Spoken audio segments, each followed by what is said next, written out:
Conor, you mentioned top of your mental and physical game. Let's get into some preparation, physical preparation, and then get into the mental side of things. Walk us through workout routine, training that you're currently doing.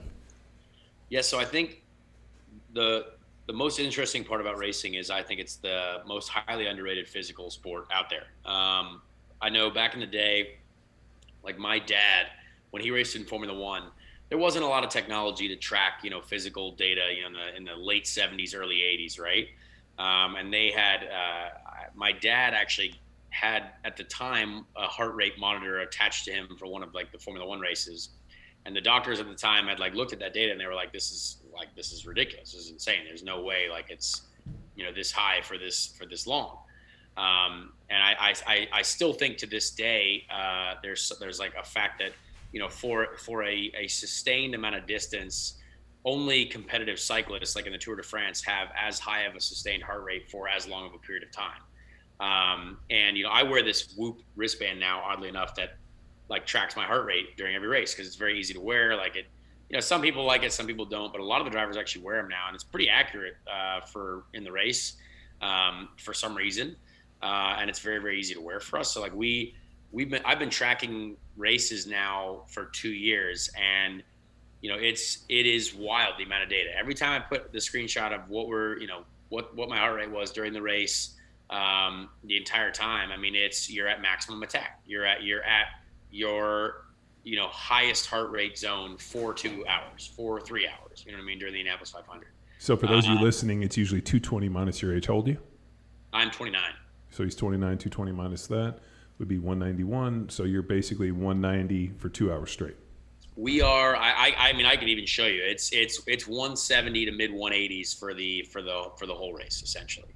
So it's very, very high level, and it's something that, again, we don't have power steering, right? So when you get in your car and you're turning the wheel, it's very, very simple power steering. Formula One power steering, NASCAR power steering, IndyCar now, and it's also now it's about 145 degrees in the cockpit. So we're losing. I've lost up to 16 pounds after a race, of water weight because of how hot it is in the car. So a lot of us train like triathletes essentially, but with a lot more, strength involved, high intensity circuit training, a lot of stuff that we've developed purely for kind of driving where, there's a steering wheel type situation that you're also being pulled on with an iron neck situation because you're working your neck muscles, you're working your core, everything at the same time. Because everything is being pulled on at the same time. And, even your legs, we're hitting the brake pedal with 1400 PSI of pressure, hundreds of times during the race. There's just so much going on physically, and then also a massively high level of information that you got to process mentally, communicate with your team, figure out what's going on in the car, make some adjustments in the car if you need them. So there's stuff that people don't really think about, because when you see us on the track, it's like, all right, well, they're just, they're driving, they're doing their thing. But when you actually look at the data and see things like that, we had a doubleheader, race in Detroit this year. And Detroit's a very, very difficult physical street circuit, very, very hot. Driver, like we were, like it's insane hot. And, when I look at both of those days combined, that's a 9,000 calorie 2-day situation. I mean, it's like you're burning 9,000 calories over 2 days, which is pretty solid, I feel like. And it's something that, after one race, it's like, all right, well, we got another one on Sunday. So get an IV, like get all sorted out, try to figure out, how to prepare your body again for another battle. Honestly, it is like a battle. I always compare it to like a true fight that your body is going through every race.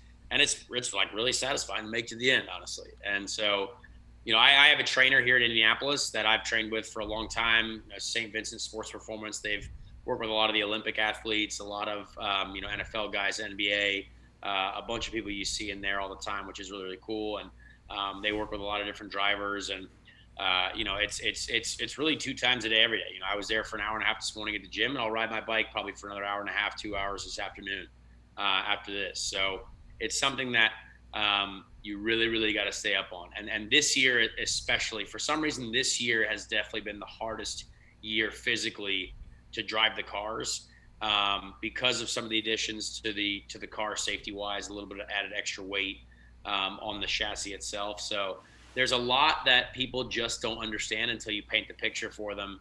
And it's something where, like, you can't go out on the interstate and drive 200 miles an hour or 180 miles an hour without power steering. You just can't do it. I can go outside and throw a football and know that I'm not going to play in the NFL. And I know that I'm not going to be able to take a hit from a 300-pound human being and not break all of my limbs in my body. You know what I mean? So, like, it's something that I always tell people, if you can go indoor go-kart racing, you know, it's a very, very, very simple. Go to K1, go to, you know, any place that has indoor go-karts that are, 30, 40 miles an hour. Do 10 minutes in one of those things because they don't have power steering. And if you're somewhat fast in one of those, you're going to start to sweat and you'll be like, oh man, like I'm breathing hard. Like what's going on here? And I was like, take that times 1,000 and then you'll kind of realize maybe a little bit of like what's going on. I was wondering if any of our listeners have ever owned or driven a car that had manual steering. Yeah, I mean, that's tough. Right here. Not a lot. Right here. I have a 49 Mercury that I used to drive with the 3 on the tree and the flatty with manual brakes and manual steering. Mine's just out. I got an 86 Chevy K30. Yeah, you got to put fucking fluid in the steering reservoir, and it's like I'm seeing him cranking it, and he's like, "It's not working." I'm like, "Well, your My reservoir's heart rate's empty." jacked. Yeah. 60 He's like, miles an hour. I'm working on my forearms. So what about food? Like, what about like obviously you're just going through liquid and probably just expenditure, but like, how is the food? Are you able to eat during that? Or are they giving you some goos, gels? I don't know, something. So during the race, we have nothing. So, I on race weekends, like I have type 1 diabetes as well. So it's a little bit of a different situation for me.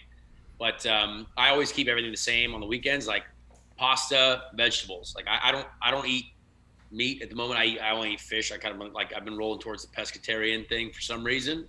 I was vegan for a little while. Decided I like sushi sometimes, so I went for it. So like I keep it pretty simple.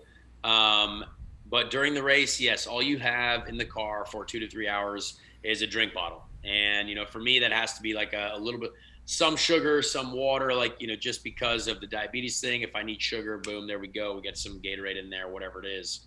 But yeah, there's nothing that you have, the only rest periods that we have during the race are the 7-second pit stops that we have. You know what I mean? And sometimes there's 2 stops, sometimes there's, 3 stops. At the Indy 500, it's our longest race. There's 6 pit stops.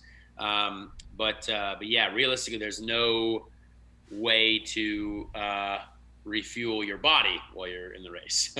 So how do you manage the insulin for like the the fasting piece of it? Like, do you use like a long acting insulin for like that bolus, and then you kind of like dose on the other side of it, or like what is the do you because I'm sure what do you use? Is it like a long acting, short acting, medium acting? Like how do you like give me your strategy? I'm a little curious on that. Yeah, so I have a long acting and obviously a fast acting insulin as well. And for me, it's actually pretty simple. And everyone's body's different, but it's all about preparation for me. I monitor my blood sugar in the car with a CGM, a constant glucose monitoring system. So like I see where it's going, but I'm convinced adrenaline cures all problems in your body. I'm convinced during a race I don't have diabetes because my body's working so hard to prevent me from dying in other ways that it's like the diabetes thing is actually not too difficult to worry about. If I know where I'm at before the race, I know exactly where I'm going to be after the race. And I don't know if that's the same way for everyone else. But for me, I'm super, super like I wouldn't say like, I guess dedicated. Yeah. But like, I just pay attention to it. Like I'm not someone who like messes around with like, it's going to be fine. Like I pay attention to it all the time. It's on my phone right there before the race, know where I'm at. I have Gatorades at the car and I have water in the car. If I need, sugar, we go to Gatorades. If I don't, water, it's fine. So, so for me, it's just all about preparing the days before, the hours before. And, I always eat the same meals before the race all the time. And I usually always eat them, the same amount of time too.